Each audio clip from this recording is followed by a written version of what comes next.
Now, Alan Ladd, in a return engagement, stars for General Electric. And every Sunday night, General Electric brings you the finest motion picture stars on TV. The great names in comedy, in mystery, in romance. Every week a star, all summer long, on the General Electric Theater.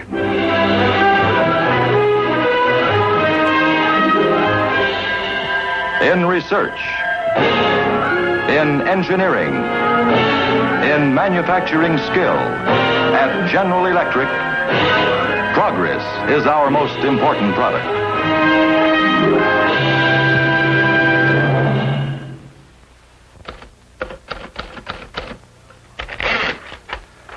The quick brown fox jumps over the lazy dog. That's a good typing exercise, but a little thin on plot. And that word plot has filled more wastebaskets than any other.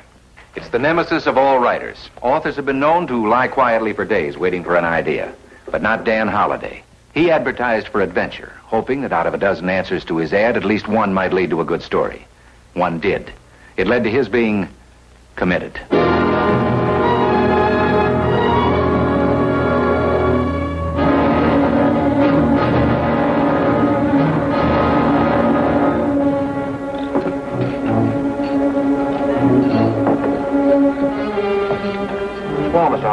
Hiya, Wally. Is Bill there on this block? No, it's down the street around the corner. Oh. Thanks. Uh-oh.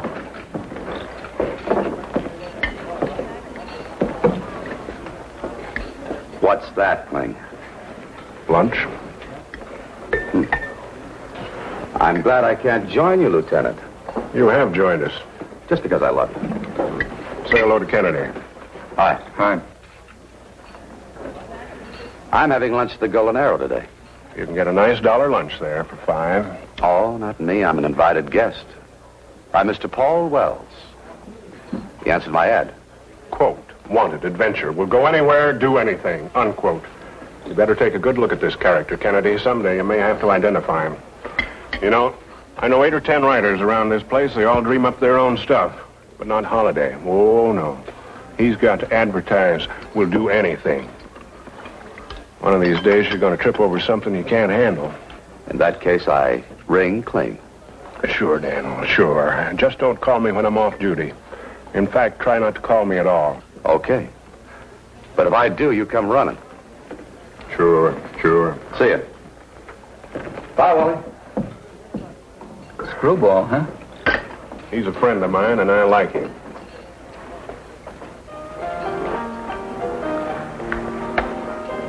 Yes, I answered your advertisement. It fascinated me. Tell me, are you bored, Mr. Holliday? No, Mr. Wells, dry. Dry? Yes, I just got tired of writing the same plot. Once in a while, my ad leads me to a new one. I see. More coffee? Oh, thanks.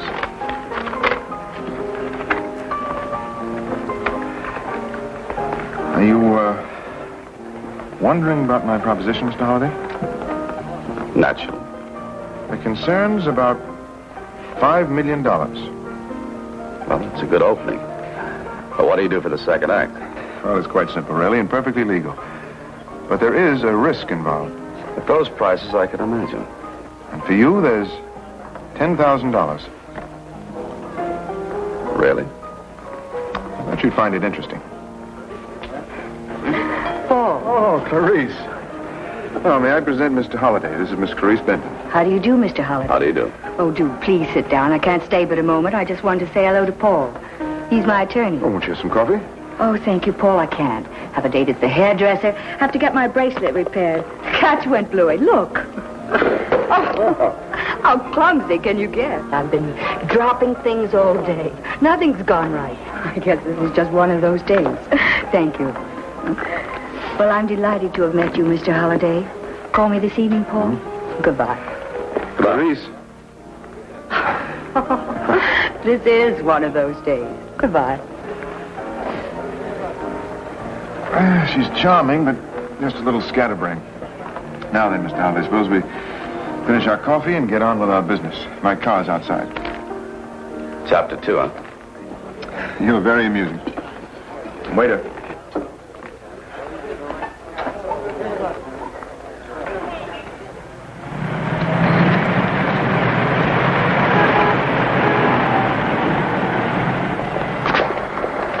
What's the matter? I don't know. I feel a little funny. Oh, come on, get in the car. Let me get you to the doctor. That's all right. Oh, come. Thank you.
Hugo. Get him into bed.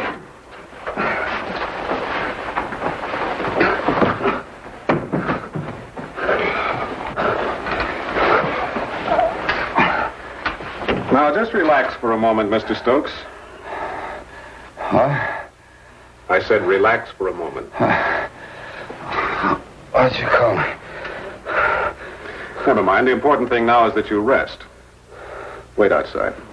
I'll call you if I need you. Now, let's get a few facts straight, Mr. Stokes. Like my name, huh? Stokes. Edward Stokes. If I go along with the joke, what happens? We'll do our best to see that you're restored to health. I'm sick, huh? I'm going to be very frank with you, Mr. Stokes. Now listen carefully. I'm listening, Doctor. You are a doctor. Psychiatrist.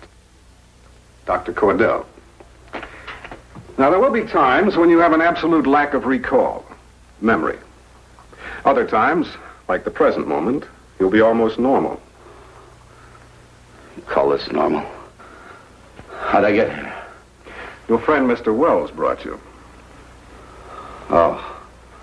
Yes, you see, your wife was greatly distressed at the My wife?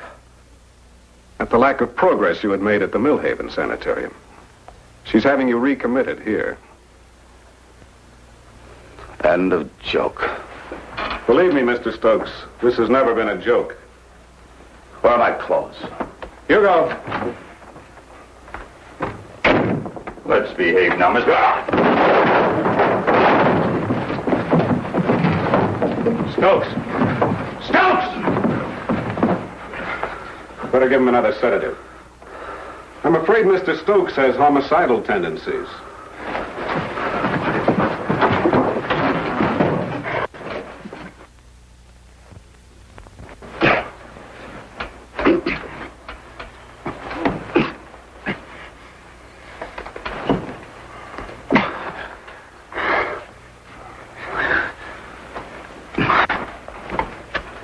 That's no good, Mr. Stokes.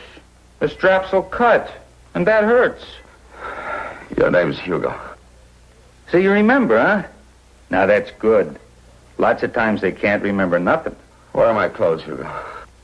Sorry, Mr. Stokes. No dice. I don't want my clothes. Get my wallet. Look in it. You'll find my identification. It's Dan Holliday.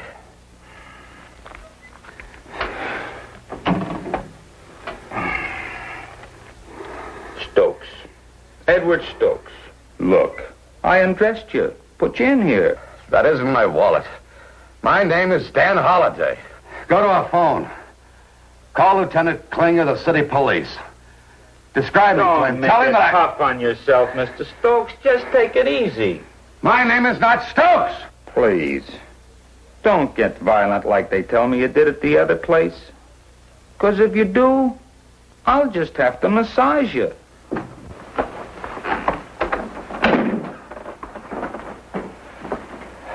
How is he? Well, he remembered my name, but... Take these off. I'm sorry we had to use force, Mr. Stokes. Please don't make us do it again. I have a surprise for you. I'll bet. Your wife's downstairs. We'll take you to her. Chapter 3.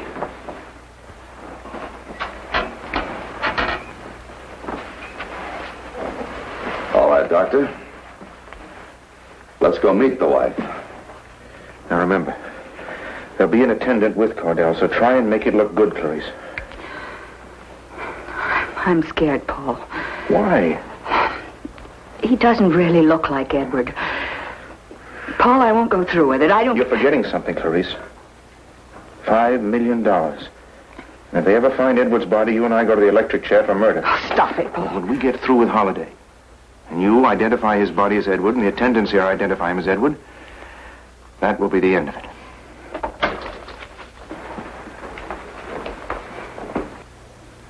Edward. Hello, Clarice.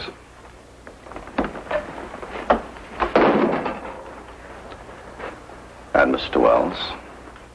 You know this corny plot of yours? The police will never buy it. The oldest gag in the world. Drop your bag, and when I pick up your things, I'll make you in the coffee. What's your angle, Wells? Well, there's no angle, Edward. Clarice simply thought you might make a more speedy recovery here. If you'll just sign those papers, Mrs. Stokes, everything will be fine. Take a lot of explaining to the police. For instance, what happened to the real Mr. Stokes? Paul. Clarice. He wouldn't be dead, would he? You two better get out of here.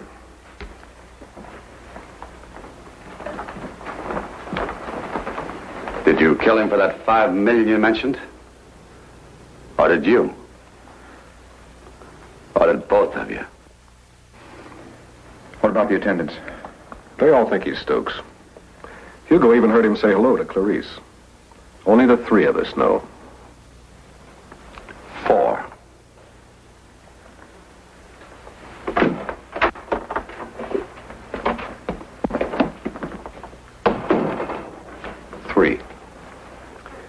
You see, you don't matter. As far as Hugo and company are concerned, you're behaving exactly as you did at Millhaven. You won't use that. If you force me to. It'd be self-defense. I don't know what your cut of the $5 million is, Doctor. But I doubt if it's worth gambling with murder. You see, you haven't killed anybody yet. Hugo. Take him back to his room and strap him up again. You just come with me. I'd stay there, Hugo. Now be careful, Hugo. He may get violent. Stay back, Dr. Cordell. I can handle him. Now, come on, Mr. Stokes. Let's take it easy now, huh? Like he says, Hugo, I'm a violent man. No, you aren't. You're a nice guy, Mr. Stokes. Hugo, my name's not Stokes. He's dead. He was taken from a sanitarium and killed. I was brought here to impersonate him. Sure. I know all that. Now, Hugo.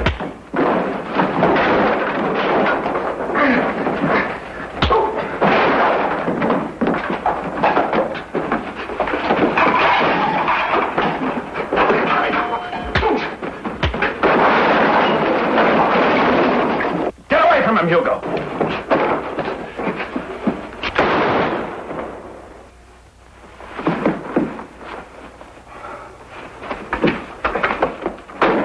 It's Stokes. He killed Hugo. Be careful. He's still got the gun. Get out the alarm.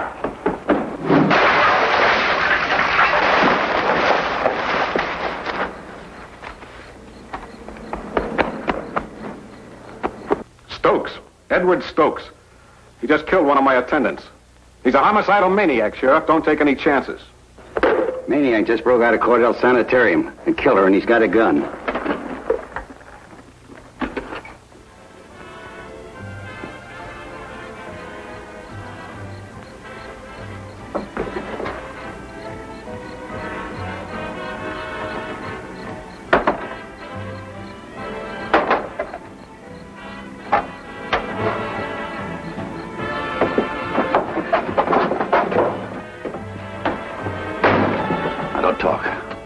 Shake your head.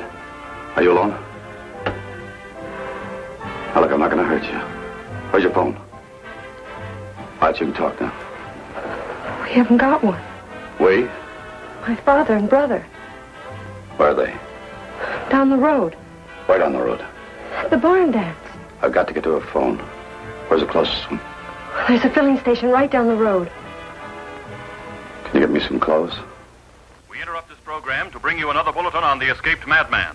He is armed. He is dangerous. He has already killed one man. Cooperate with the local authorities and report anything suspicious. Don't believe that. Do I look crazy to you? Uh-huh. I do. Clothes and a gun. I forgot. Come on, give me the clothes. All right.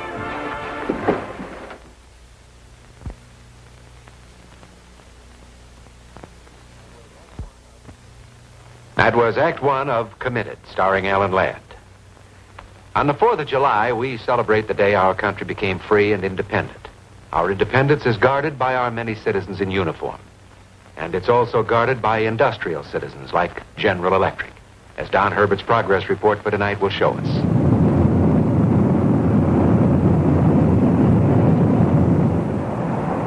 In a few seconds, we're going to watch an actual test flight. We're on California's Mojave Desert, the largest flight test center in the world, Edwards Air Force Base, formerly called Muroc. Here's where the Air Force and the aviation industry, working together, test and develop the aircraft of the future. And here's where General Electric flight tests its jet engines and electric and electronic plane equipment. Here comes our test plane, North American Aviation's F-86D Saberjet, powered with a J-47 General Electric jet engine. And here comes the fellow who will fly it, GE's chief test pilot here at Edwards, Roy Pryor. All right? What kind of a test are you going to make today? This will be an engine air restart, Don. I'm going up to 40,000 feet, cut off the engine, wait 10 seconds, then restart the engine again. Now, wait a minute. You mean you're going up to 40,000 feet and then deliberately shut off the engine? That's right. Why? Well, you see, Don, we want to find even better ways to restart our engine at altitude. What are they doing now? Last-minute check? That's right, Don. In addition, they're loading film in the ship's cameras. You see, we'll record all the instrument readings during this flight to give the engineers enough to work on for days to get a detailed study of what goes on. Good luck, Roy. We'll be keeping in touch with you after you take off.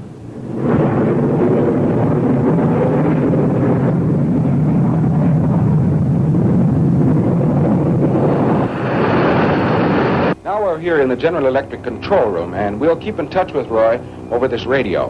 When he gets up to 40,000 feet and is ready to begin the test, he'll tell us exactly what's going on. Hello, Don. How are you reading? Loud and clear, Roy. Are you up to altitude? Roger. Be ready to cut my engine in 3 seconds. The engine is off now. I'm gliding. Losing altitude at the rate of 3,000 feet a minute. My airspeed has dropped to 210 miles per hour. By the time you count 5, I'm going to restart the engine. Okay. 1, 2, 3, 4, 5.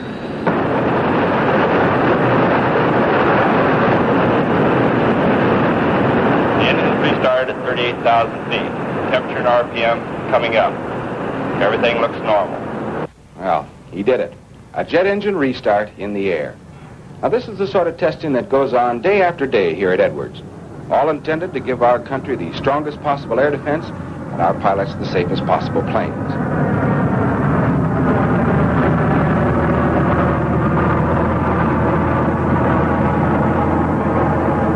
Yes, this is the testing ground of progress. And I guess you'd expect to find GE here because, as you know, at General Electric, progress is our most important product. Now, back to Alan Ladd in Act Two of Committed.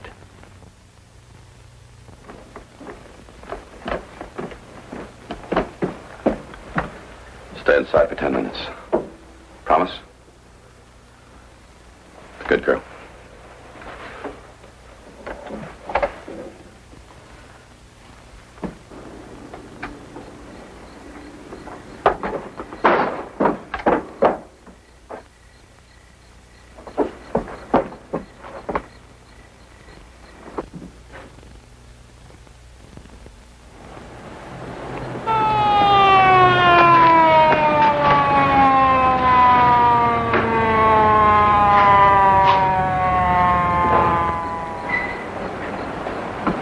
Hi, Tim. Hi, Charlie.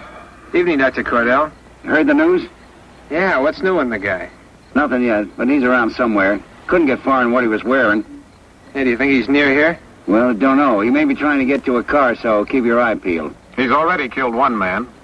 Look, I got a gun in there. Am I supposed to use it on him if I see him? You may have to.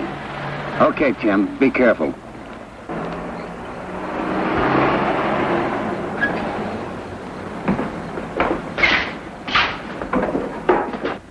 Stop it!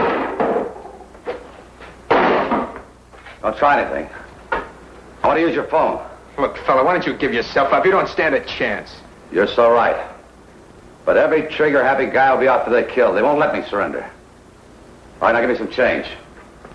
Come on.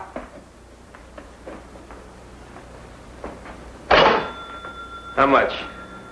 Nickels, dimes. $50 worth.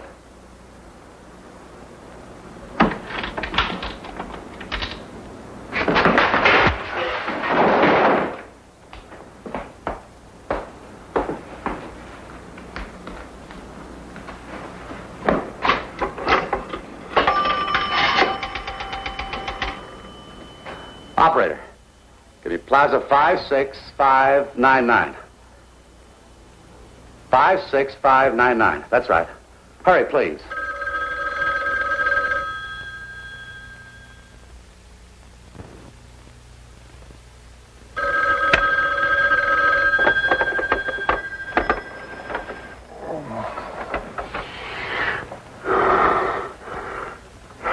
Yeah?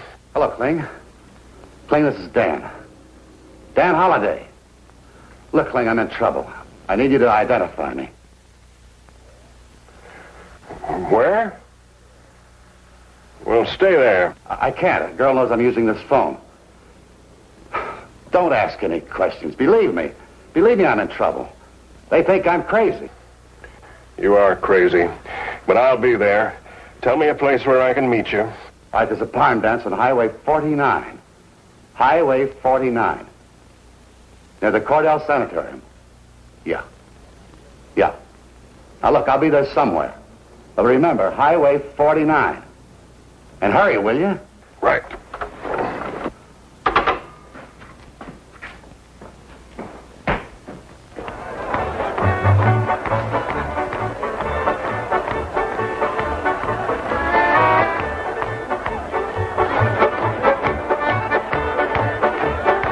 Anybody a partner, and the corner's off. Side two steps, the brand new girls are poured up and back. Now forward again with the right flip through, you're doing fine. Swing on the corner like swinging on the vine. Hi. Hello. You're new around here, ain't you? Yeah, my car broke down. It's the gas station down the road. Oh, Tim's place, yeah. Yeah, I guess that's it. Hey, you better go on inside while you're waiting. That crazy fellow roaming around ain't too safe out here. Maybe you're right. I better go ahead to those young folks inside. The inside, the outside, in with the full turn, car again. Now all the way around, don't be slow when you get home. Everybody swing, everybody swing. Now, man, look for the old duck train.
Get the tear gas in here. Two of you lob a couple of shells through that back window. Shoot as soon as he comes out. Don't take any chances. He's a killer. Here, hold it a minute. Hold it. Get away from that door, you idiot. So what? You've got the wrong man in there. He's a friend of mine, Holiday. Wait a minute. Where do you think you're going? You stay where you are. 10, are you in there? This is Kling. Can you hear me? It's Kling. What took you so long? Come on out.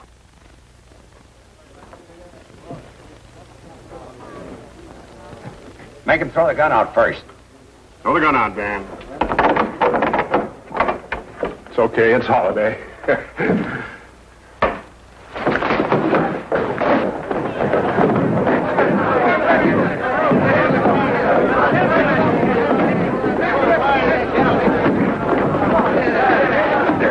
Easy. What's this all about? Ask him the answers. And pick up a couple of jokers by the name of Paul Wells and Clarice Stokes. Why, they're waiting in my office. They're the ones that killed the real Stokes. Come on, you.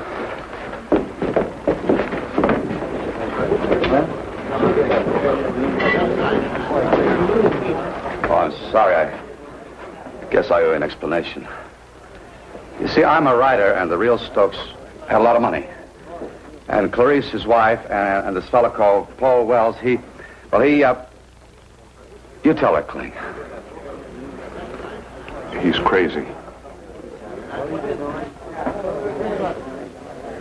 You know he's right.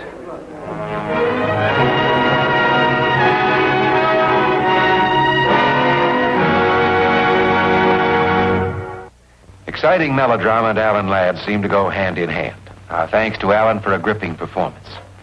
Next week, Jane Wyman stars in Amelia, a delightful comedy about a lady doctor and her businessman husband. In the meantime, remember... From electricity comes progress. In our daily living, in our work, in the defense of our nation. And at General Electric, progress is our most important product.